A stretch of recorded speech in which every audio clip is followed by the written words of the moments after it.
High high আমার ছানা, যেটা দিয়ে সকালটা শুরু হয়। তারপরে ম্যাগি বানিয়ে নিলাম, টুকাইকে রেডি করে স্কুলে পাঠিয়ে দিলাম। আর ম্যাগিটা হচ্ছে আমার জন্য, কারণ কলেজে আমার খুব দরকারি একটা কাজ আছে। দরকারি কাজের জন্য ম্যাগি না, না এরকমই খাওয়ার জন্য ম্যাগি। তারপরে পূজার দেওয়া ক্লেচারটা মাথায় লাগানোর তো জায়গা নেই, তাই রুমালে লাগিয়ে পড়ে চলে গেলাম।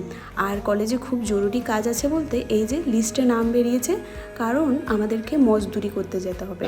আরে মজা করছিলাম, মানে ফিরি ফিরি পড়াতে যেতে হবে তো মজদুরিই বলা যেতে পারে। তারপরে তিনজনে তিনটে লাস্সি কিনে খেয়ে খেয়ে চলে এলাম। আজকে কলেজে আমাদেরকে টাকা দিচ্ছে, অনেকটা টাকা। যারা যাওনি তারা চরম মিস করে গেছো, পরে কিন্তু আর দেবে না। যাই হোক, তারপরে টাকাটা কলেজের থেকে দিল, আবার কলেজকেই দিয়ে দিলাম। তারপরে এই ব্যাগটা পাওয়া গেল, যেটার মধ্যে এই ফাটাফাটি সব রকমের আমি বই পেয়েছি। যাই হোক, কিছু করার নেই। তারপরে চলে এলাম এখানে একটু ম্যাগি, ঠান্ডা ঠান্ডা ম্যাগি খেয়ে বাড়ি যাব। দেখা হচ্ছে পরে, টাটা।